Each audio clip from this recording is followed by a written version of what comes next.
Do you ever wish you could slow down, take a breath of fresh air, and decimate the local trout population?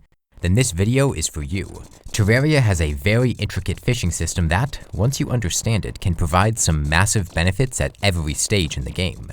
Do you ever get annoyed with random blood moons and eclipses? Well, a sundial will completely skip every one that'll ever spawn, and you can fish one up in hard mode. Powerful accessories like the bundle of balloons are very difficult to get without fishing, and it's the most consistent way to get the enchanted sword to craft the zenith. The cell phone accessory and the shell phone upgrade both require fishing as well. Certain fish allow you to craft potions to buff your damage, max HP, minion count, and even make a two-way recall potion, and you have quite a few exclusive accessories, weapons, and mounts too. Oh, and almost all of the items you can find in chests can also be fished up. To get started, you'll need a fishing pole and bait. Poles are easy. Early in the game, you can craft a reinforced fishing pole using iron or lead, or make one from demonite or crimtane. Don't bother with a wooden pole, it's not worth it. The only time I make a wooden pole is if I need something to summon Duke Fishron with. Once you're past Skeletron, you can buy the mechanics rod as long as you have the angler NPC. If she's not selling it when you visit her, just wait until the next morning. She doesn't sell it on the new moon or full moon. The easiest way to get bait is to buy a bug net from the merchant and break these background rocks that spawn in the world. They have a high chance of dropping worms. Don't use the worms directly though, craft them together with a fallen star to make an enchanted nightcrawler. This is a very powerful bait that takes minimal effort. Also, you can keep bait in your ammo slot to avoid cluttering up your inventory.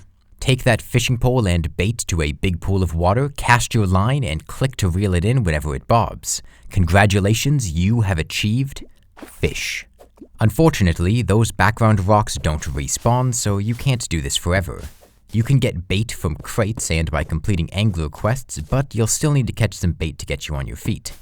It might look like there are a lot of bait options, but realistically you'll only end up using a couple, because most of the common baits are bad and not many of the good ones are common. These are the 4 main baits that you should be using. I'll also make a note of maggots, which are farmable in a graveyard and a very good source of bait in skyblock worlds. Start with enchanted nightcrawlers and try to get a supply of journeyman and master bait from crates and angler quests.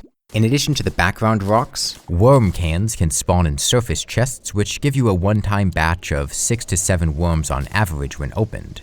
What you might not know is that they exchange with the herb bag when shimmered. If you don't need the potion materials, hold on to any herb bags and bring them to the shimmer later for free bait.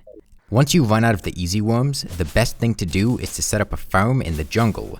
Make rows of jungle grass like this so that you can break all of these jungle plants. Breaking foliage in the jungle can spawn grubbies, sluggies, and buggies, which are atrocious, decent, and excellent, respectively. However, there's a neat little trick you can do to make jungle bait drastically better.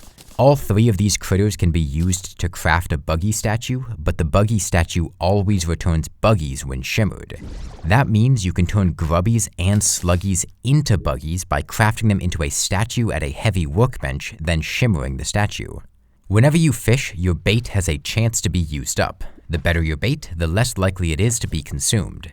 That chance ranges from 55% for the weakest of baits to about 11% for the strongest. This leads to a bit of a snowball, where better bait lasts longer and makes you more likely to get better crates, which give even more bait. One piece of master bait will last for 9 to 10 catches on average, so as long as you get at least 1 master bait every 10 catches, you'll be self-sufficient. Using a sonar potion to avoid catching unneeded items helps to achieve that, because bait won't be used if you don't reel in the bobber. You'll notice that bait says it gives bait power, while fishing poles give fishing power. What is the difference? Why is fishing power a percentage? Everything you catch is determined by your fishing power. The higher your fishing power, the faster you'll get catches and the better the items you'll get. Nothing requires high fishing power to catch, it just makes them more common. Fishing power is not a percentage. It's a number that you get by combining your fishing power from the pole, the bait, and any miscellaneous bonuses. Bait power is identical to fishing power, but also determines the chance for your bait to be consumed. Only bait power and the tackle box accessory affect this chance. Higher fishing power does not make you less likely to use bait. Fishing power alone doesn't catch fish, of course. You need water. Bigger isn't better, but smaller is worse. You never get a bonus for fishing in a big lake, but you do get a penalty for a small one. You only need 300 tiles of water to avoid a penalty, which is about this size, but it's not as simple as 300 tiles of water that are touching. To find the size of a lake, find the surface that the bobber is on and follow it until it hits a wall, then count all the blocks underneath an open surface. Having obstacles like this will make the lake be treated as much smaller than it is, so destroy them if they're there. Conversely, this is a valid, fully sized lake. Depth does not matter. You can fish in something as thin as this as long as it's long enough, or you could do the opposite and make a single giant strip of water that's very deep. 75 tiles is the bare minimum required to fish, and more than 300 will not give any benefit. There are a couple exceptions to that though. Fishing in honey changes those numbers to 50 at minimum and 200 to avoid a penalty. Lava's numbers are identical to water. More than 1,000 tiles of water are required to be treated as fishing in the ocean, and salmon can only be caught in forest lakes with more than 1,000 tiles of water. By now, you should have a good sense of how to fish. Let's talk about what you can get and where you can find them. Catches are determined by biome and depth. The biome is decided by whatever biome that you, the player, are currently in, while the depth is the actual height of the lake and not the player. The only layer that's a little weird is the sky. To be treated as fishing in the sky, you need to be more than 50% of the way between zero elevation and the top of the world. As a rule of thumb, if you can see harpies or wyverns spawning, you're fishing in the sky. You cast your line in the water. A fish bites. How does the game decide what fish you caught? That's a very simple question, and the answer is very complicated. The simple answer is that when you catch a fish, the game rolls to see what quality of fish you get, then picks a fish of that quality. The higher your fishing power, the more likely you are to get higher quality catches up to a cap. The game rolls for all 5 of these rarities at the same time, and if multiple of them are successful, it picks the highest quality one. If there isn't an available catch in that category, you get the next highest quality catch that you rolled successfully for. So, if you're fishing in the corruption and get very rare and uncommon, the game will skip the very rare roll because there's nothing you could catch, giving you an ebon koi. If you fail to catch a fish from any of these rolls, you get the plentiful catch instead, which is usually bass. Those are the default fallbacks to make sure that you can catch something. What I just said isn't exactly true, but it's a good enough approximation for now. The actual answer is later in the video. As a separate check, every catch has a 1 in 10 chance of being a crate, and this chance does not scale with your fishing power. The only way to increase it is by drinking a crate potion, which increases the chances to 1 in 4. The crate that you catch is determined in the same way as fish, with crates occupying these quality tiers. However, biome crates are actually placed as higher priority than golden and titanium crates despite being lower quality, meaning that if you succeed at a roll to catch a biome crate and a golden crate at the same time, you will catch the biome crate. This makes golden crates slightly less common in areas where biome crates can be caught. If you're fishing for an enchanted sword, enchanted sundial, or life crystals, it's better to do that somewhere where you can't catch biome crates. A higher fishing power does not let you catch new items. It only makes better catches more common and makes you get bites more quickly. However, a low fishing power does let you catch new items. If you have less than 50 and you're fishing in a lake smaller than 300 tiles, you can catch junk items. 3 of them are basically trash. You can recycle them at an extractinator for a bad piece of bait with a low chance at a decent one, but that's it. However, you can also catch the JoJa Cola item from Stardew Valley, which you can bring to the Dryad to purify, giving you the Junimo pet. JoJa Cola has a 1 in 8 chance of replacing any junk catch. Technically, the optimal fishing power for catching JoJa Cola is between 25 and 30, but I really wouldn't stress optimizing something like that. Junk is pretty common. You can catch JoJa Cola in any biome at any depth, but only in water. So, whenever you get a bite, the game uses your fishing power to determine the chances of your fish quality, then picks a fish from the biome you're in of that quality. These are the most useful fish you can catch and where to find them. Ebon koi is the corruption's uncommon fish and is combined with deathweed to make wrath potions, increasing your damage by 10%. It's quite useful for gaining an extra edge over bosses, and it's not too difficult to catch. Hemopiranha is the crimson's counterpart to ebon koi and makes a potion that increases your crit chance by 10% instead. Remember that summon damage can't crit, so don't bother with this fish if you're playing a summoner. Prismite is a rare catch from the Hollow and is used to make life force potions, which are the only item in the game outside of life crystals and life fruit that can raise your maximum HP. For 8 minutes, you'll get a 20% HP boost, which can easily be the difference between life and death on high difficulties. Because of that, Life Force potions can be invaluable for tough boss fights and hardcore playthroughs, but be warned that they can take a while to fish up. The variegated loudfish is caught in the underground jungle, specifically the underground and not the surface. The surface has double cod, which makes quite possibly the worst potion in the game. The loudfish makes summoning potions. Not only are these incredible for summoners, an extra minion slot is fantastic and it's pretty much always worth going to fish them up before a boss fight. Any player can use them for extra firepower. With these potions and a bewitching table, you can bring 3 minions into any fight without giving up any armor or accessory slots. Damselfish, which you catch in Sky Islands, make the often overlooked calming potion. Calming potions used to be pretty terrible, but they were buffed massively in 1.4.4, nearly doubling the spawn rate reduction and increasing their duration by 50%. When you have one active, spawn rates will be reduced by 40% and the maximum number of enemies that can be spawned in at once will also be reduced by 40%. They're great for relieving pressure when building arenas or mining, especially when combined with a peace candle, and can completely nullify additional enemies during boss fights. The armored cavefish goes into endurance potions, which give you 10% damage reduction. They're a lot like wrath and rage potions, but help to keep you alive instead of dishing out more damage. I think of them like iron skin potions that are much more difficult to craft. The frog leg is a legendary catch, and quite a rare one at that. Any legendary catch has a 20% chance of being a frog leg, giving you approximately a 1 in 225 chance of catching one at 100 fishing power. It only says that it improves your jump speed, but there's a hidden interaction there. When using wings, it improves the speed that you ascend at, which can be invaluable for dodging bosses like Duke Fishron. Many players will even prefer to use amphibian boots instead of lightning boots or terraspark boots solely due to that extra speed you get when flying. The specular fish is quite common underground, and at a glance, it probably looks bad. You can craft recall potions, which you get massive numbers of from pots and chests to begin with, and if you're not in hardcore, you'd probably rather use a magic mirror instead. But don't let that fool you, it has a second recipe, wormhole potions, which are incredibly useful in multiplayer. They let you teleport to other players on the same team as you, which you can set here. Every single time I've played multiplayer, people pop these things like candy and run out by the middle of hard mode. You get some to drop from pots early in the game, but you run out of those pots quickly. One specular fish makes 3 wormhole potions, and if you want to be helpful in a multiplayer playthrough, build up a stockpile for your friends. Being able to teleport to other players makes things so much smoother, and they're a very common fish. The Crimson, Corruption, and Hollow all have a new legendary catch in hard mode, giving the Blade Tongue, Toxicarp, and Crystal Serpent respectively.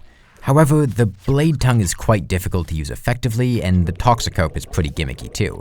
The Crystal Serpent, however, is a very potent magic weapon that does not require you to fight or mine anything. All you need to do is spend a little time fishing in the Hollow. And the obvious one, fishing is a fantastic source of food. Nearly every fish can be cooked in some way. The desert in particular is an excellent source of sashimi and lobster tail, which provide medium food buffs. And then there are a few not particularly good potions and items. Ammo reservation potions are awful and only worth using with the Star Cannon and Coin Gun. Heart Reach potions are very mediocre, but they can pair nicely with a heart statue set up in an arena. These 2 potions are literally just cosmetic, they do nothing. The Warmth potion provides a giant damage reduction against Deerclops and some Frostmoon enemies, but is otherwise completely useless. Teleportation potions require a very rare fish that's only available in hard mode, which is way after teleportation potions are useful. You want to use them early in the game to get to new places, so chaos fish are pretty much useless. Bomb fish are literally just sticky bombs. Day 1, you could use them to break shadow orbs or spawn a demolitionist, but otherwise, they're not worth catching. Similarly, frost daggerfish and the purple clubberfish are kinda decent early on, but not really good enough to seek out. The reaver shark, after its fall from grace, is just a decently fast pickaxe. It's better than platinum and fossil, at least. And the sawtooth shark is a shark chainsaw, which is cool as hell. Also, the golden carp can't be cooked into a golden delight. Almost every other fish can be cooked, and there's literally a special food item for cooking golden critters except for this one, which just feels like a scam. Every catch has a 10% chance of being a crate, which you can open for a random assortment of treasure. There are 3 normal crates, which you can catch in any biome, wooden, iron, and gold, and 10 biome crates, which you can catch only in their associated biome and provide treasure related to it. Also, every crate has a hard mode version, which has a couple extra items thrown in. Fishing has its own unique boot and double jump accessories. The boot is identical to Hermes boots, but with an extra upgrade path option, while the double jump is slightly better than a cloud in a bottle. You can get both of them out of wooden and iron crates. Wooden crates can also drop several items from the wooden chest loot pool, although they're quite rare, and the extractinator. Otherwise, they drop a small amount of low-tier ore, potions, and bait. While you can get accessories like the aglet from wooden crates, I think it's better to find a skeleton merchant and sleep until he's selling the item you want because that's more consistent. Iron crates are more likely than wooden crates to drop the sailfish boots and tsunami in a bottle, and otherwise provide some more valuable items overall, but nothing too impressive. Golden crates are able to drop life crystals, the enchanted sword, and have very high odds of dropping master bait. Plus, turtle. Biome crates, generally speaking, are guaranteed to provide one item from the chest associated with that biome with secondary drops similar to golden crates, meaning that they can drop the highest tier ores, burrs, and have high chances for master bait, but at lower rates than golden crates. They allow you to renewably obtain any of the items you would get in a biome with a couple caveats. Dungeon crates drop a lockbox which requires a golden key to be used to obtain the item. Obsidian crates drop a shadow lockbox which requires a shadow key. Crimson and Corruption crates drop items that come from the Crimson Hearts and Shadow Orbs. The hard mode versions of Crimson, Corruption, and Hollow crates can all drop low amounts of Souls of Night and Light, as well as Ichor, Cursed Flames, and Crystal Shards. Hollow crates have no primary loot pool to draw from. There aren't any hollow chests or orbs. Due to how the game decides crate loot, that actually makes the hollow the best biome for fishing up hard mode ores, which I talk about later. Desert crates provide items from sandstone chests, not pyramid chests. However, the sandstorm in a bottle is available as a rare drop from desert crates, a 1 in 35 chance. The magic carpet and pharaoh set, meanwhile, cannot be obtained from desert crates. Additionally, desert crates have an extra item in their loot pool that does not appear in sandstone chests, the scarab fishing rod. Obsidian crates have a low chance to drop a lava charm and have a massive loot pool with exclusive decorations, a mount, and liquid bombs. Once you're in hard mode, every new crate that you catch is replaced with their hard mode version, but if you want the pre-hard mode crate, maybe for visuals in a particular build, you can shimmer hard mode crates into their pre-hard mode versions. Hard mode crates, most importantly, are able to drop hard mode ores and burrs. There's a 50% chance to receive hard mode ores instead of the pre-hard mode ones, and the 3 tiers are available in the 3 crates. Pearlwood can only drop tier 1 ores, Mithril can drop tier 1 and 2, while Biome and Titanium crates can drop all 3. The other important change is that Pearlwood, Mithril, and Titanium crates are able to drop the Enchanted Sundial, which skips time forward to the following morning. That ability resets every 7 days or upon a natural blood moon or solar eclipse and is incredibly useful because of that.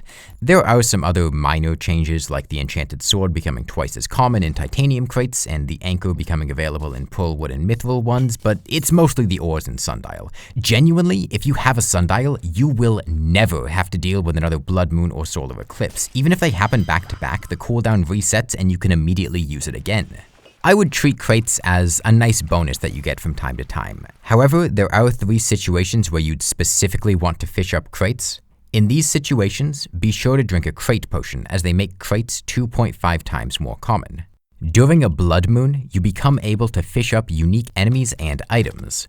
Every time you get a catch during a blood moon, it has a 1 in 6 chance of being an enemy instead. If you use a sonar potion, you can see what you're about to fish up before spawning it in. Using the Chumcaster, which you can get from Wandering Eyefish and Zombie Mermen, doubles that chance to 1 in 3. Also, every Blood Moon enemy has a 20% chance of being the Surly Slime instead if it has not been caught yet, and there are 2 new legendary items. One buffs your NPC stats and the other is a painting. The 2 pre-hard mode enemies share the same drops, the Vampire Frogstaff, Chumcaster, Chum Bucket, and Blood Rain Bow primarily. The Vampire Frogstaff is an incredible summoning weapon for pre-hard mode, and if you're playing a summoner, I think it's always worth doing a little bit of setup so you can fish for one if a blood moon happens. You don't need a great fishing power, the odds of spawning an enemy don't scale with higher power, just keep a basic pole and some mediocre bait on hand, make a sonar potion, and have a pool of water. Blood moon enemies spawn slightly above the location of the bobber. Because of that, you can completely trap them by putting the pool of water inside of a box and casting your line through a hole that they can't go through. The enemies will try to flee if they can't reach you, so you can't just block yourself off, you need to trap them as well. Alternatively, because they spawn above the bobber, you can put a box above the water right where they're going to spawn. Putting a summon in the box will let you easily kill them with no risk to yourself. This works for both pre-hard mode enemies and the Hemogoblin Shark, but it will not work on the Blood Eel or Dreadnautilus because they can travel through blocks. Those two enemies will also flee at the end of the blood moon, while the other three will remain trapped and can be killed during the daytime. It's a very good idea to get the Chumcaster in pre-hard mode if you know you want to kill blood moon enemies in hard mode. It's only available from the two pre-hard mode enemies, which you can still catch in hard mode, but they'll be less common. The Chum Bucket is generically good and very common. It'll drop 50% of the time from every fished enemy. You can throw it in water up to 3 times to provide a temporary and powerful fishing buff for 10 catches, 11, 17, and 20 fishing power. Reeling in the line is what uses up a charge, even if you don't catch anything, so using a sonar potion to only fish up the items you want will let you extend the Chum Bucket's uses. You'll accumulate a lot of them if you ever do blood moon fishing, just chuck them in the water for a buff whenever you're fishing. Lastly, the Blood Rain Bow isn't that great. It's kind of like a baby storm bow. It's fine, but I would usually rather use a different weapon. The main reasons to do blood moon fishing in pre-hard mode is the Vampire Frog Staff for summoners and to get the Chumcaster to make hard mode blood moon fishing twice as fast. Hard mode adds 3 enemies. The Blood Eel, which is like a faster wyvern, the Hemogoblin Shark, which is a very fast, very tanky knockback immune enemy that also shoots projectiles, and the Dreadnautilus, a mini-boss that can be more dangerous than some bosses. They also all drop different items, so you should really pay attention to which one you're catching with a sonar potion. The Blood Eel gives you the Drippler Crippler, a very powerful flail that also shoots a projectile. It is one of, if not the best available melee weapon to use against the Destroyer, and Blood Eels are pretty easy to kill. They're a worm-type enemy, so piercing attacks will kill them quickly, and you can fight them in the same ways that you fight a wyvern. Just be careful, they are a little bit faster and a little better at turning. A swiftness potion, magiluminescence, or some kind of dash can help a lot, as does a hunter potion. The Hemogoblin Shark drops the Bloodthorn, which is an okay magic weapon. It's really cool and definitely usable, but isn't that strong. It also really struggles against flying enemies. But if you want to use the Bloodthorn, the easiest method is just to trap them in a box. You should never take them to dry land. They become much faster and will only shoot when on land. They're actually almost completely harmless if you're walking on the surface of the ocean. Just run back and forth and they will never hit you while swimming. Lastly, we've got the Dreadnautilus, the bane of my existence because he never shows up. He's about twice as unlikely to show up compared to any of the other Blood Moon fishing enemies. Personally, I despise the spawning mechanism for Dreadnautilus because there have been 3 separate playthroughs in which I've spent the entire Blood Moon fishing specifically to try to get a Dreadnautilus and never caught one. And then one time where I did an entire Summoner playthrough and just never got a Blood Moon, ever, the entire game. But that's beside the point. On the bright side, Dreadnautilus is guaranteed to drop the Sanguine Staff on Expert mode and above, so you only ever need to kill 1. On the less bright side, he's very dangerous, and killing that one is not easy. He has 3 attacks that he does on a predetermined cycle, firing a bunch of bloody shots that go through blocks 3 times, a dash that spins around you and which allows him to reflect projectiles while charging it, and spawning several squids that shoot you. The most important thing when fighting Dreadnautilus is that you give yourself an area you can fight in without being interrupted by other enemies. Remember, you need to do all of this during a blood moon. I've had the most success with a 2-chambered arena like this using the Spider Staff and Firecracker. Ideally, you'll want Terraspark Boots or an Obsidian Skin Potion so that you can put lava on the bottom of the arena, which prevents other enemies from spawning. He's going to keep looping his Blood Spit and Charge attacks. If he's doing his Blood Spit, try to get away from him by running to the other side of the arena and flying to the top of it. It's affected by gravity, so if you're far away, it won't be able to reach you. When he finishes his Blood Spit, he'll be vulnerable for a few seconds before he dashes. He reflects projectiles during this time, but your spiders and whips will get through that protection.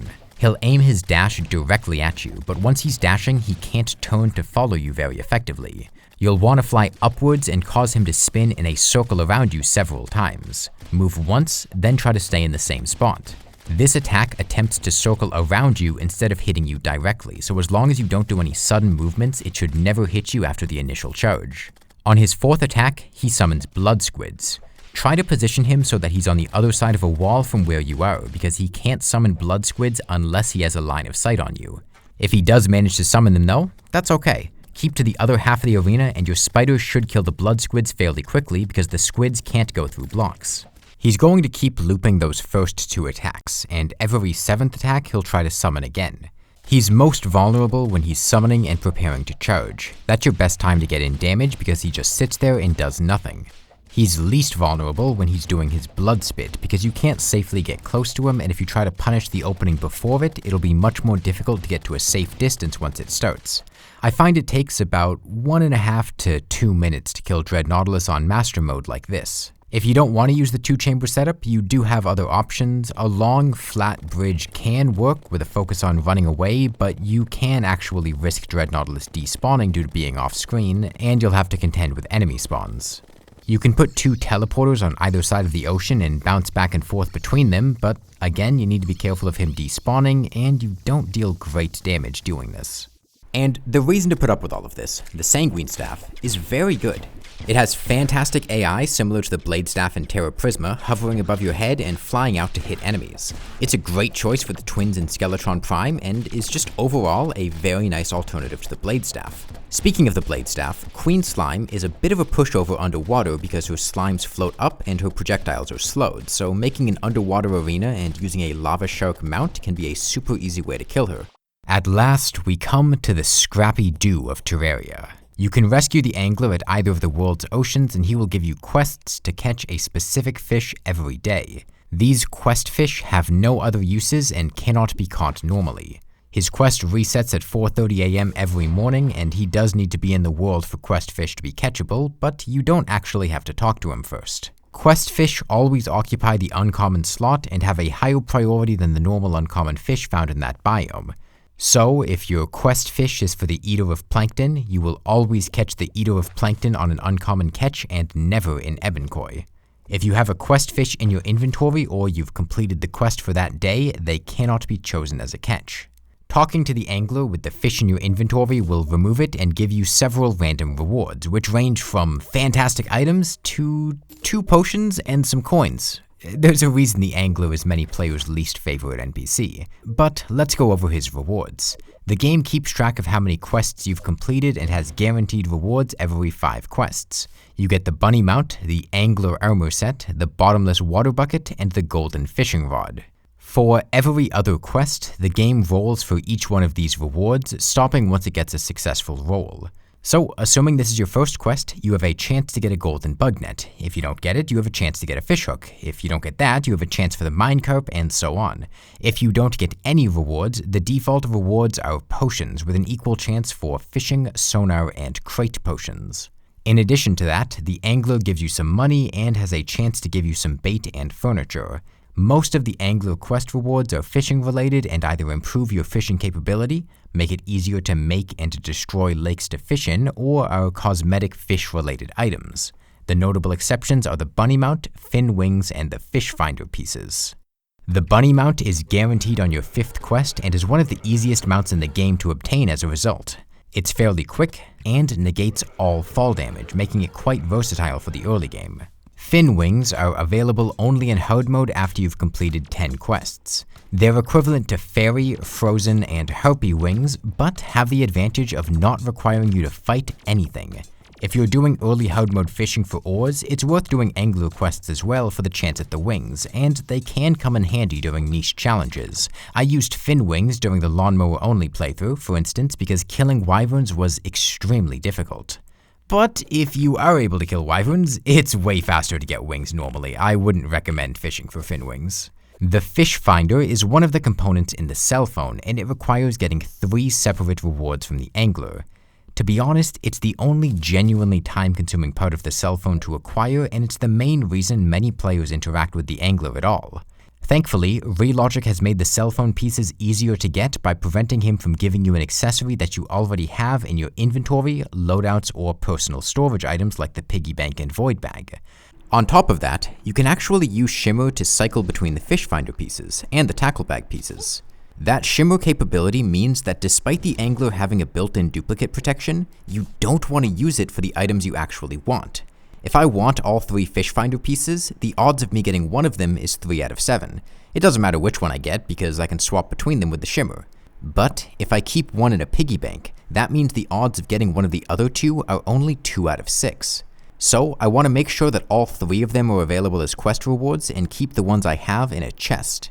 The same thing is true for the angler tackle bag pieces if you're hunting those. But you should always keep the fishing bobber in a piggy bank or loadout because it cannot be shimmered into anything and duplicates are useless. The duplicate protection and shimmer make the cell phone much easier to obtain and reduce a lot of the RNG required. But less RNG is still RNG, and with bad luck, you can be stuck doing quests for a while. These are some ways to be more efficient and reduce the grind required. Firstly, happiness. The angler being happy makes each of these roles more likely to succeed, so you should always put him in the ocean with the demolitionist. The demolitionist will be unhappy, but you can move him out and buy a bunch of explosives at once if you ever need them. Once you get access to one of these 2 NPCs, move them in as well. Unhappiness makes his rewards less likely, so you should never put him in a crowded area, in the desert, or near the tavern keep if you're trying to complete quests. Next, you can actually catch and keep duplicates of quest fish.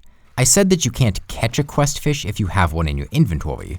All you have to do then is take it out of your inventory. You can throw it on the ground, put it in your trash slot, put it in a chest, and now you can catch more. They're an uncommon catch, so you'll get them pretty quickly. You actually can't pick up a quest fish if you already have one in your inventory either, but you can use the trash slots, chest, and your cursor to get around that. Then put some chests near the angler and keep your extra quest fish in there. When he gives you a quest, instead of hunting them down in the world, you can just open the chest, pull it out, and give it to him. I like to fish up 3 quest fish at a time. You can put 1 in your trash slot, hold 1 on your cursor, and pick up the 3rd. In multiplayer, each player is able to complete the quest for rewards, and the quest fish is the same for every player. That means you could fish up duplicate quest fish for your friends to turn in, which will give you an extra reward for that day.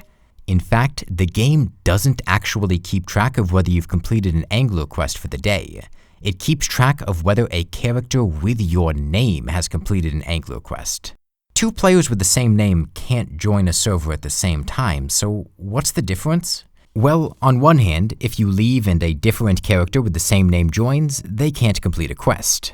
On the other, if you leave and rename your character, you can just rejoin the world and turn in the quest again, and then leave and do it again. And you can do this in single player, and it doesn't mess with your internal quest counter. You'll still get the bunny mount at 5 quests, the golden fishing rod at 30, and so on.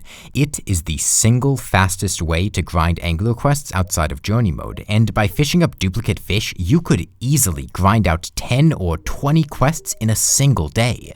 But it is an exploit. I wouldn't be surprised if it gets patched whenever the hell 1.4.5 comes out, and you might not like using that mechanic, so I'll touch on a few other options as well. Setting up pylons and lakes in different biomes will make it a lot smoother to do angler quests. Instead of having to travel halfway across the world, you can teleport directly to a mushroom biome or a pool of honey and do a quick fishing trip. If you absolutely need a reward from the angler and just want to grind quests back to back, make a bed to sleep in. Sleep in it to fast forward time and shorten how long you need to wait for the quest to reset in the morning. You can use the enchanted sundial and moondial to skip 2 days every week as well. The angler's rewards scale based on how many quests you've completed. That means that your 35th quest is more likely to get you a good reward than your first. In most situations, this isn't something you can take advantage of because you're doing quests regardless, but if you know you want to get fin wings, which are only available in hard mode, doing a bunch of quests in pre-hard mode will increase your odds of getting them.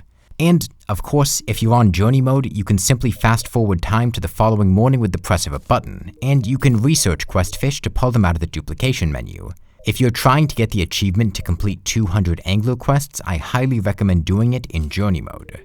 Up to this point, I've been assuming that you're doing angler quests to try to get the cell phone pieces and ignoring most of his items. The other useful items that the angler gives you are all fishing related. There are bottomless buckets for water and honey, and sponges to clean them up. The honey versions are only available from quests to catch the bumblebee tuna. The golden bug net is a larger bug net that can catch lava critters and break grass. It's most notable because it allows you to catch lava critters and therefore fish in lava before fighting the evil bosses. You can't open shadow lockboxes, so this doesn't let you get underworld weapons, but it does let you get wet bombs and the lava shark mount before any bosses. The angler armor and golden fishing rod, which you're guaranteed to get after 10, 15, 20, and 30 quests respectively, are great ways to buff your fishing power. He also has a second set of accessories that buff fishing instead of providing information. The accessories give 10 fishing power, reduce your bait consumption chances, and prevent your line from snapping. Line snapping is that annoying mechanic where sometimes you just don't catch the fish. Every catch has a 1 in 7 chance to just fail, and there's no way to affect it outside of this accessory. He also has one more accessory, making a set of 7 total. You can equip the bobber he gives for an extra 10 fishing power. Those are a lot of very good items from the angler. The question is it worth doing his quests? Personally, I think that the cell phone is overrated and that a lot of people get frustrated grinding an item that isn't even helping them that much. Most of this information isn't that helpful, and you can just keep the stuff you do want to know in a void bag now. You don't even need to take up inventory space. If all that you want from him is the cell phone, honestly, I would just skip the cell phone and move on with playing the game. He does provide very powerful fishing boosts though, and it is worth doing his quests if you plan to fish a lot. If you're not fishing that much and just occasionally getting some buff potions, you can skip the angler. He's not really worth the time. So far, we've only really talked about fishing in water, but you can fish in honey and lava as well. When you're fishing in either of these two liquids, the biome that you're in does not matter. You could put lava or honey on the surface and catch the exact same items that you get in the underworld or in beehives. Honey fishing is very straightforward. There's basically only one item you can catch. You can get honeyfin, which is both a rare and uncommon fish, and that's it. Honeyfin is a healing potion that heals for 120 HP, making it tied for the best available pre-hard mode potion, and it's available before any bosses. But there are no crates, no legendary fish, and there's actually no plentiful catch either. Because of that, you can only catch a fish when you successfully roll for rare or uncommon, which can make fishing in honey much slower. That makes fishing for honeyfin a pretty boring process and, to be honest, not super worthwhile. Lava fishing is a bit more interesting. To start with, you cannot fish in lava by default. You need to use an item that enables it, either lava bait, a hotline fishing pole, or a lava-proof fishing hook. Lava bait comes from the underworld. There are 3 critters there which can be caught using a lava-proof bug net or a golden bug net. Hell butterflies spawn during the day and are pretty weak, lava flies spawn at night and are decent, and magma snails can spawn at any time and are pretty powerful. Lava-proof bug nets are an upgrade of the normal bug net using hellstone, which generally locks lava fishing to after fighting the evil boss. You can get the lava-proof fishing hook from Obsidian crates, and it mostly serves to let you keep fishing in lava once you've fished up a few crates. The hotline fishing pole, meanwhile, is useless. I'm not even going to give it the dignity of explaining why. This thing sucks, it has no reason to exist, and it's completely obsolete. Much like honey fishing, lava fishing has very few items, which can make it very slow. Most of your rolls will fail, which is what makes it take so long. Having a second source of lava fishing will speed things up a lot, so be sure to use both the lava-proof fishing hook and lava bait if you can. Lava fishing has 3 legendary catches with a 4th one added in hard mode. The demon conch is the most significant. It lets you teleport to the underworld at will and is one of the ingredients for the shell phone. There are 2 fish you can catch. The more common ones, obsidifish, are used for potions of return, which are upgraded recall potions that also let you teleport back. They are a fantastic item. The second one is used for inferno potions, which are extremely resource intensive and only provide a short buff. To be blunt, they're not worth using in most situations because it takes a long time to get them and they don't do that much. You create a little ring of fire that deals a little damage and inflicts hellfire. There are 2 bosses that it's good for, Plantera and Duke Fishron, because they fire destructible projectiles that the Ring of Fire can destroy, but even for them, it's not that impactful. The main appeal of lava fishing, though, is the crates. They have a massive and mostly unique loot pool. Lava fishing still has the default 10% chance for a crate, but you need to succeed at an additional 1 in 6 chance to catch the crate. They are still quite relatively common though due to the overall low catch rates. Lava crates can get you all of this stuff, and of them, the most important are the shark mount, lava-proof hook, and wet bombs. The shark mount is honestly very good. It does require you to be in lava or water, but you move very fast in it, and it genuinely can be effective up until the Moon Lord. Wet bombs are, in my opinion, the best item you can get from lava fishing, and that's saying something. You can craft wet bombs into dry bombs, which you can then craft into honey, lava, or back into wet bombs by standing near their respective liquid. Once you have one in your inventory, you can buy an unlimited amount from the demolitionist. When they blow up, they place their liquid or remove any nearby liquids in the case of dry bombs. Once you fish up a single one, you have the ability to place and destroy liquids quickly and easily, permanently. You can make lakes quickly, clean up lava, place lava to shut off spawns in arenas or mob farms, and do literally anything that requires liquid.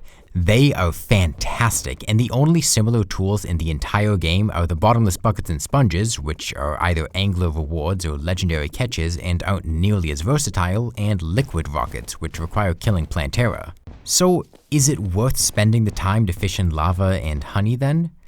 It is painfully slow, and I think it's easy to get stuck in a mindset where you have to spend a bunch of time doing something for an overall pretty small advantage.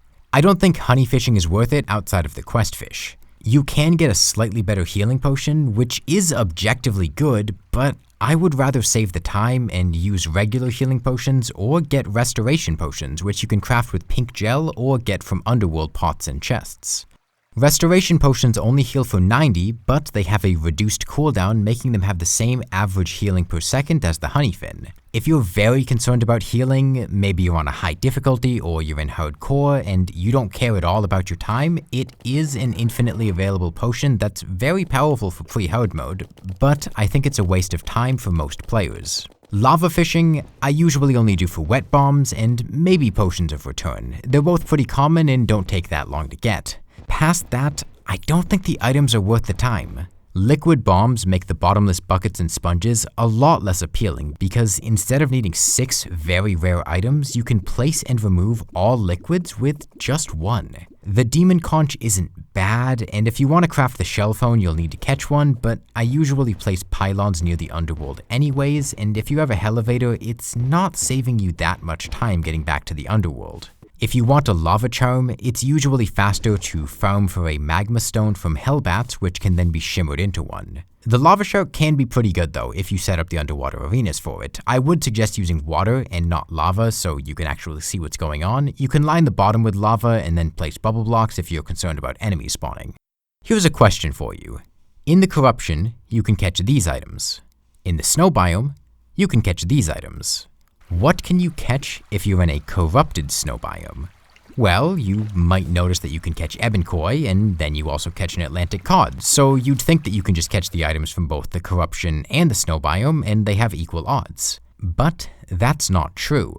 Every biome has a fishing priority, and when the game checks to see the quality of your catch, it checks the higher priority biome to see if you can catch anything from it, and if you don't, it moves on to the other available biomes. So let's say you roll an uncommon catch in a corrupt snow biome. The game checks the higher priority biome, the corruption, and sees that ebon koi is available. You catch ebon koi. You will never be able to catch a frost minnow because the game will always check corruption first and see that corruption has an uncommon catch. However, if you roll a common catch, the game will check corruption and see that there is no common catch. So you check the next highest priority biome, the snow biome, and you get a common catch from the snow biome. This system means that you can never catch a quest fish for a lower priority biome when fishing in a hybrid biome. That is, you cannot fish in a corrupt snow biome for a snow biome quest fish. You could catch a corruption quest fish though. There are 3 exceptions to this, and those are biomes that have equal priority. When fishing in a hybrid crimson and corruption, you have a 50-50 chance of catching a fish from either biome. The jungle and snow biome work the same way, as does the hollow and the desert. While regular fish follow this biome priority, crates do not. Crate priority is almost identical, but the ocean is placed very high, the jungle is above the snow biome, and the desert is not tied with the hollow. For the most part, this just means that you can continue to catch ocean crates even if they're corrupted. So, fishing in hybrid biomes isn't very effective. It's mostly just the higher priority biome overriding the lower ones. However, you can make fishing setups that allow you to change the biome you're in very easily. To start with, building 2 openings at slightly different elevations, one on the surface and one beneath, can allow you to fish on the surface or underground by just changing where you cast the line. After that, if you place one fewer block than the required amount to be in a biome, you can simply place a block down to change the biome that you're in. These are those requirements. Alternatively, if you place 2 fewer than required and put 1 block on either side, spaced 84 tiles away from where you'll be standing, you can make a setup where you're considered to be in a biome only when you're standing in a specific spot. By changing where you stand, you change the biome that you're in and therefore what fish you can catch. There are crates you can fish in the dungeon. Great! Small problem. You have to deal with dungeon enemies while fishing, and that's pretty annoying. What you can do instead is make an artificial dungeon biome using shimmered walls. As long as the only dungeon walls are the ones you're standing in front of, dungeon enemies can't spawn. You'll also need 250 dungeon brick nearby. On the topic of crates, I didn't go into much detail on hard mode ore fishing. Let's say you want to avoid breaking altars, or you're in a skyblock world, or for whatever reason you want to fish up hard mode ores instead of mining them. What is the best way to do that? Well, the different tiers of crates drop different ores.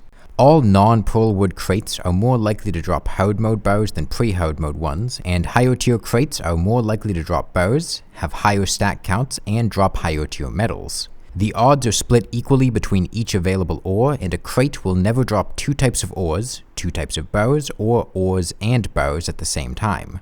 Any items grouped together on these tables cannot be dropped simultaneously either. A titanium crate will never drop a saddle and a life crystal, or healing and mana potions. Because you can shimmer hard mode ores downward, it's best to make cobalt, mithril, and adamantite items. Think of it like this: if you wanted to craft a titanium armor set, you would need titanium bars, but if you wanted an adamantite armor set, you could use both titanium and adamantite bars, effectively doubling how much ore you get. Biomes where you can catch biome crates are always better than fishing in pure biomes because biome crates can drop all 3 tiers of ore. Lava fishing can be a very effective source of hard mode ores because of that. At a high fishing power, it becomes less efficient than biomes with biome crates, but it is very simple to do. However, lava fishing can't compete with the uncontested best biome in the game to fish hard mode ores in. Let me take a step back first. Crates are guaranteed to generate an item that isn't a potion or bait. When you open a biome crate, you are guaranteed to get one of the items from the chest in that biome. The 3 normal crates do not have that guarantee. Instead, the game makes a bunch of rolls, none of which are guaranteed to succeed. In a titanium crate, you have a 12% chance for a life crystal, 5% chance for a sundial, 33% chance for money, and so on. If none of those succeed, the game goes back and rolls for them again. That means you have a 36% higher chance to get items from a titanium crate than their listed probabilities because the game will go back and keep rolling until you succeed at one. And there is one biome crate that is not guaranteed to give you an item from the chest in that biome because there are no chests in that biome. That is the divine crate caught in the hollow. They are over twice as likely to drop hard mode ore compared to any other biome crate and makes the hollow by far the best biome in the game to fish up hard mode ores. Unless you're playing on Tmod Loader, in which case their rerolling is bugged and this isn't true. When you're fishing for crates, it's very important to use potions. There are 3 potions associated with fishing. Fishing potions boost your fishing power, and they're always nice to have. Meanwhile, crate potions make crates 2.5 times more common. You can skip fishing potions, but don't ever skip crate potions. Both of these potions take slightly awkward ingredients, but as long as you know to get some crispy honey and amber, they're very reasonable to make. Sonar potions, meanwhile, take waterleaf and coral, which are extremely easy to get. They tell you what you're going to catch before you reel in the line, which is a lot more difficult to assess as good or bad. More fishing power? Good. More crates? Great. Fish ID verification? On the plus side, you don't consume bait for fish that you don't catch, so if you can look at the vast fields of bass and decide not to catch them, you won't waste your bait on them. You only catch what you want. On the negative side, you do actually need to look at and make a quick decision every time something bites your line, and it'll hurt your soul a lot more when the line snaps on a good catch. Personally, I love sonar potions and almost always use them. You save so much bait that you'll never have to worry about running out. But that's not a unanimous opinion among people that love to fish. In fact, some players will tell you that they almost never use sonar potions because of how it decreases your overall efficiency. When a fish bites, you reel it in. Your line goes back to you, you get the item, and you cast it again. If you don't reel it in, the bobber sits there and bobs a few times, and eventually the catch is lost. In both situations, the counter for your next catch won't start until the bobber is resting on the water again. And the amount of time that you have to catch a fish before you lose it is determined by your fishing power. There's a bit of randomness, but the higher your power, the longer a fish will bite for. If it's faster to reel the line in and then throw it back out again, then the sonar potion could actually be hurting you. I ran a couple of experiments to see just how impactful sonar potions are. I fished in the hollow for 24 minutes each using 3 setups. One that just has some basic, easily obtained gear, one that's pretty powerful, and one that is stacking almost every available bonus. I counted how many total bites I got during this time frame and compared catching every single fish that bites with only catching high-value items like crates and prismite. With the basic setup, firstly, I couldn't even make it 24 minutes without a sonar potion. I ran out of bait. I started with 10 night crawlers, got pretty lucky with crates, and I still couldn't get past 11:30 p.m. In that 19-minute time frame, I got 202 bites. Using a sonar potion, in 19 minutes, I actually got more bites, 217. At the very least, the sonar potion is not reducing our catch efficiency. If anything, it's increasing it. Furthermore, we did not run out of bait. We started with 10 night crawlers and ended with 5 master bait, 2 night crawlers, and 4 journeyman's bait after 24 minutes. It is completely sustainable. The sonar potion is improving everything that we're doing. If you've got a basic setup, it is a phenomenal potion. The next one is a bit more interesting. I didn't run out of bait, but I did end with only 3 journeyman's bait, and I would have run out in a couple more minutes if I kept going. In that time span, I got 444 bites. The sonar potion reduced that number to 387, which is noticeable. It's not huge, but you're looking at a 10 to 15% loss to your efficiency, depending on your reflexes and how many fish you're catching. In exchange, I ended with exactly as much bait as I started with, plus 13 extra journeyman's bait. Again, sonar potions are the key to sustainable fishing. If you're burning all of your bait catching every single bass that pops up, you're going to run out. The optimized setup makes the sonar potion look like trash. I went from 796 bites to only 409. Genuinely, in the time it takes to lose a fish, I could have caught it, sent the line back out, caught another fish, and thrown the bobber again. And with this much fishing power, you catch very good crates, and you can get enough bait from opening them to go bait positive. The worse your fishing power is, the better sonar potions are. They are by far the best way to conserve bait, and when fish escape the hook quickly, it can actually be faster to keep the bobber in the water for the next bite, especially if you have a slow reaction time. But as your fishing power gets better and that escape time becomes longer, you do start to lose a little efficiency. Not a ton, and the sonar potion does still work wonders for your bait supplies, but if you have plenty of bait, it might be worth ditching it. Then, once you're a fishing god, it's just gonna drag you down. At this point, you don't want to use them anymore. I've been putting it off, but it's time we talk about how fishing catches are actually determined. Earlier, I said that the game uses your fishing power to determine what quality you catch, then picks a fish of that quality. But that's not really true. What actually happens when you catch a fish is that it checks every single item you meet the conditions to catch one by one until it hits a successful one. It is filled with exceptions, random chances, and convoluted systems, so I'll break it down step by step in order. A fish bites your hook. The game uses your fishing power to roll the 5 quality tiers to figure out what you can catch. The first thing that the game checks is if you're fishing in the ocean with a truffle worm. If you are, Duke Fishron is guaranteed. Then the game checks blood moon enemies followed by liquids. Lava is checked before honey, starting with crates. If you get the 1 in 10 crate catch and succeeded a 1 in 6 roll, you get a crate. Otherwise, you move on, and this is where things start getting annoying. There are 4 legendary catches. You would think that if you get a legendary quality roll, you get a legendary catch. But that's not the case, because there's a 2 in 3 chance that the legendary roll fails and you just don't catch anything. There is not a single guaranteed legendary catch in the game. Even if you successfully roll legendary, there's a high chance that the catch fails. If it succeeds, the game picks one of the 4 options, each one weighted equally. If it fails, you move on to the very rare and rare categories for flarefin koi and obsidifish respectively. If you did not roll any of those qualities and didn't catch a crate, your catch fails and nothing happens. If you're in honey, you succeed on rare and uncommon catches and all other catches fail. Is what I'd like to tell you, honeyfin is both a rare and uncommon catch, but every uncommon catch for honeyfin just has a 50% chance to fail. If bumblebee tuna is the quest fish, you'll catch it when that uncommon honeyfin roll fails. If it isn't the quest fish, the catch just fails and you get nothing.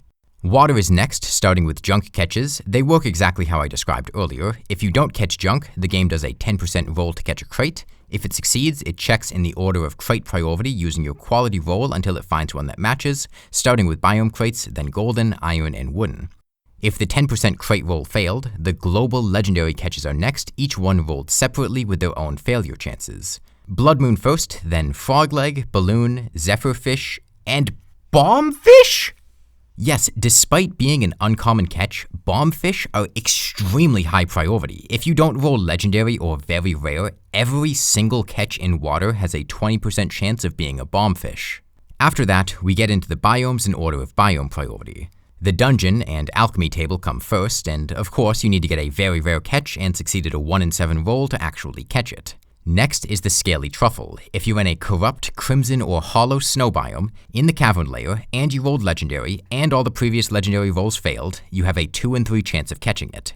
The evil biomes are next. The legendary hard mode catches each have a 50% chance to fail, but thankfully the rest of the catches are guaranteed. The quest fish are all uncommon tier and checked before the normal uncommon fish, so you'll always catch a quest fish before an ebon koi.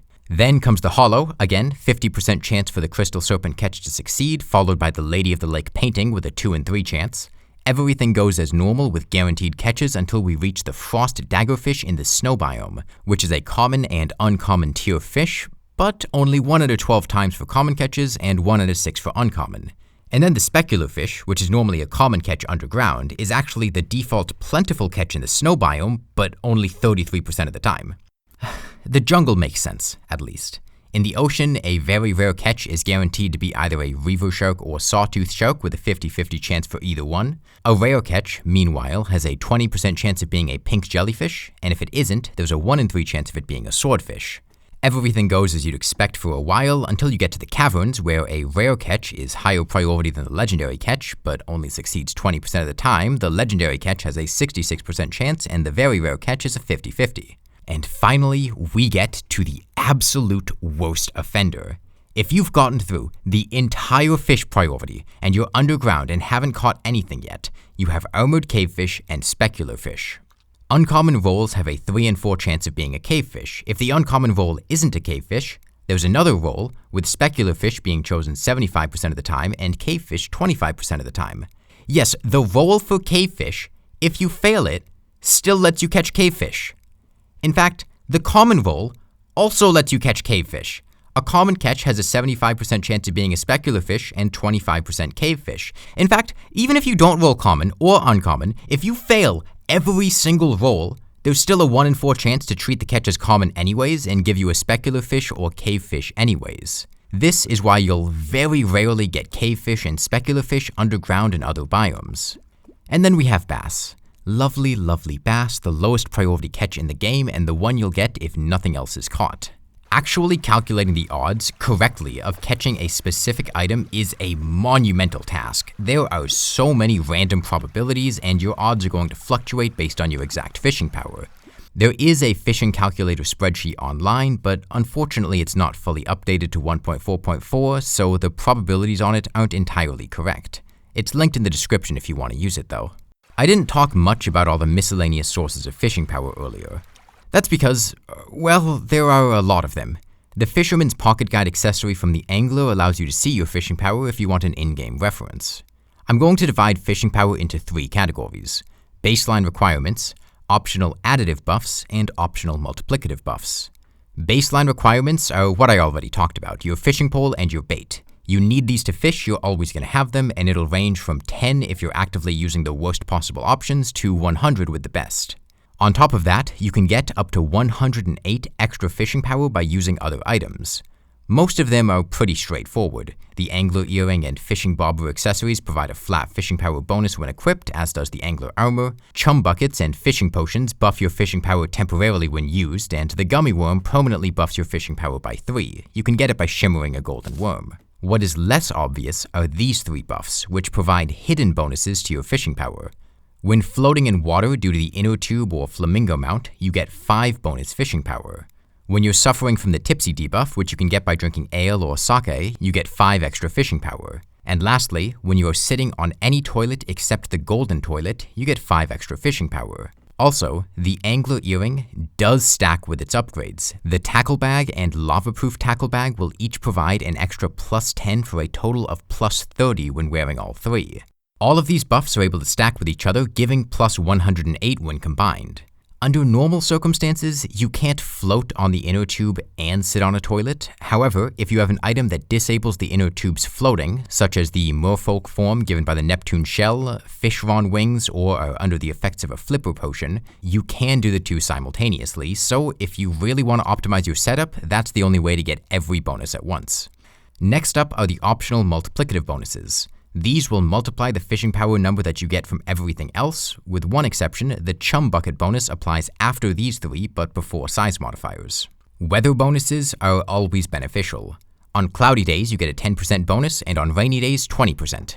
Those 2 can stack. The rain bonus is binary, it's either raining or it isn't, but the cloud bonus is actually based on how the clouds are physically rendered in-game. Because of that, there's a weird interaction when going underground. The game doesn't keep rendering clouds when you're underground, so it locks in whatever state the clouds were in before you went underground. So, if you go underground when it's cloudy and then it stops being cloudy, the game will still give you the bonus as if it was cloudy until you go back to the surface and the clouds re-render. Similarly, if it becomes cloudy when you're underground, the game won't update until you render the clouds.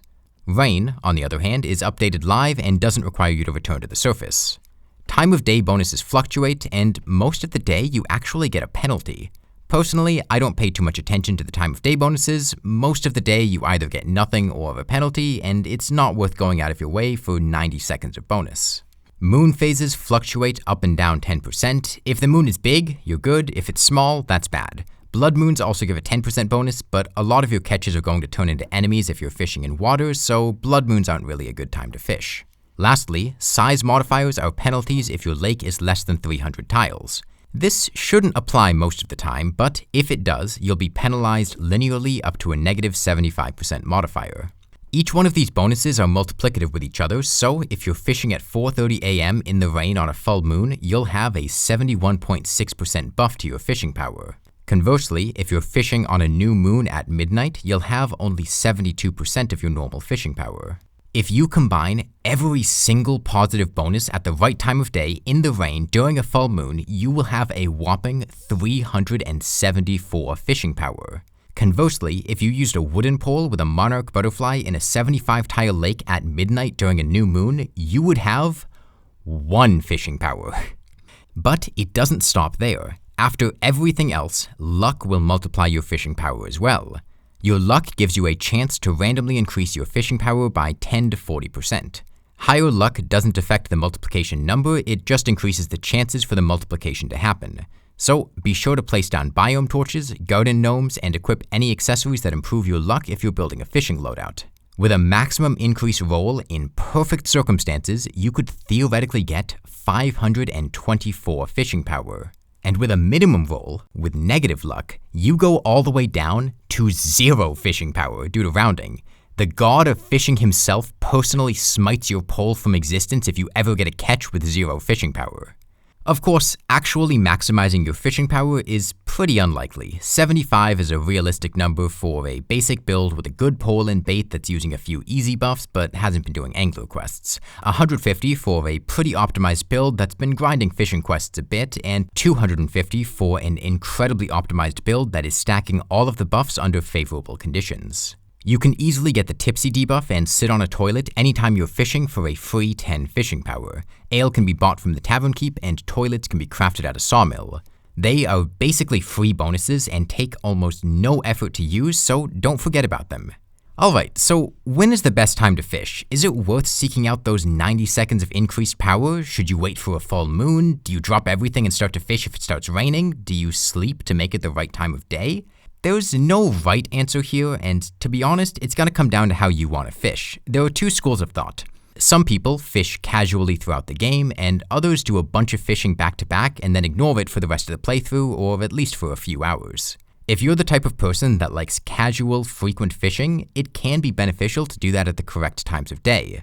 Remember that fishing power both increases how common rare catches are and how quickly you catch them. Rain and time of day are meaningful bonuses, moon phase and luck bonuses like lantern nights are not. This type of fishing is particularly impactful when looking for rare items. At 100 fishing power, during the 90 seconds of bonus, you'd expect to catch rare, very rare, and legendary items about 70% more often. I am not that type of person. I will do all of my fishing at once and ignore any of the active modifiers. Sometimes fishing is a little better, and sometimes it's a little worse. I'll have the best odds during peak hours, and maybe I'll start fishing at 4:30 AM to take advantage of that, but I'm not going to stop once they end. I'd rather spend 24 minutes accumulating what I want at once than spend 18 minutes split up over several hours, especially because fishing and sonar potions both last 8 minutes. If I'm fishing for hard mode ores, I want them as soon as possible, and even though it'd be overall more time efficient to do it at peak hours, I'll get my ores quicker if I'm fishing constantly, and I'd rather bite the bullet on lost efficiency to get what I want sooner. I mentioned that fishing power does two things: increase the odds of getting high quality catches and decrease the time it takes to get a bite. The way it works is that there's a hidden counter in the background that's gradually ticking up whenever your rod is in the water, with a higher fishing power making it build up faster. When it hits 660, the game rolls to see whether a fish bites. At 125 fishing power, that bite is guaranteed. Regardless whether it succeeds or fails, you reset to 0 and start over again. If you're fishing in lava and using 2 items to let you fish in lava, it resets to 240 instead of 0 if you didn't catch anything, reducing how long it takes to fill back up for failed catches. Unfortunately, there's not really a trick for taking advantage of this, it's just how it works. You can think of 125 fishing power as a soft cap for fishing times. It'll take about 1.5 seconds per bite at 125. Did you know that you can fish in lava or honey as if it were water?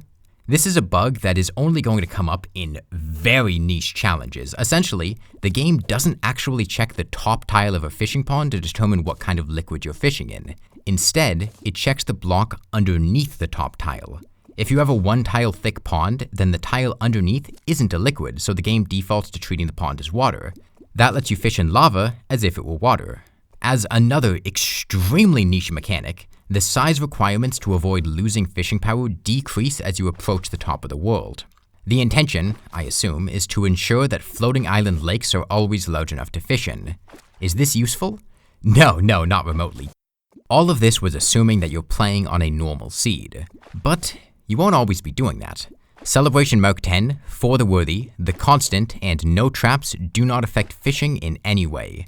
Not the Bees, Don't Dig Up, and Get Fixed Boy all have sweeping changes to compensate for biomes that are normally very difficult to access. In Not the Bees, because the entire world is covered in hive and honey, you have a 50% chance of any catch in a jungle biome being treated as if it were not the jungle, and a 50% chance for any honey catches to be treated as water instead. Keep in mind that most honey catches won't succeed, so you're not going to be getting 50% honeyfin and 50% normal catches. It's more like fishing in water, but only half of your normal attempts succeed, and sometimes those failed attempts will have honeyfin instead. Then, Don't Dig Up flips world generation upside down. The area that would normally be the cavern layer in a regular world instead has a 50% chance to generate underground catches and 50% surface. If it's a surface catch, it has a 33% chance of being an ocean catch instead. This chance is higher for biome crates. The part of the map that would normally be the underground is considered the cavern layer 100% of the time. The actual oceans only have a 33% chance of counting as the ocean, and you can't get corrupt or crimson catches in the space layer. That means you can get sky catches in the natural floating lakes, which are corrupted. So, if you have a space quest fish, you need to be in space. If you need an ocean catch, you have a 1 in 3 chance of getting ocean catches in the actual ocean and a 1 in 6 chance of ocean catches in the area that says caverns on the depth meter. You can get cavern layer quest fish in what the depth meter calls underground, while surface and underground quest fish are in the caverns. Get Fixed Boy uses all of the Don't Dig Up changes and the 50% chance of honey counting as water from Not the Bees. With that, we've covered just about everything there is to fishing in Terraria, from the very basic to tricking the game into thinking lava is actually water. Good luck out there, and if I missed anything, be sure to leave it in the comments below.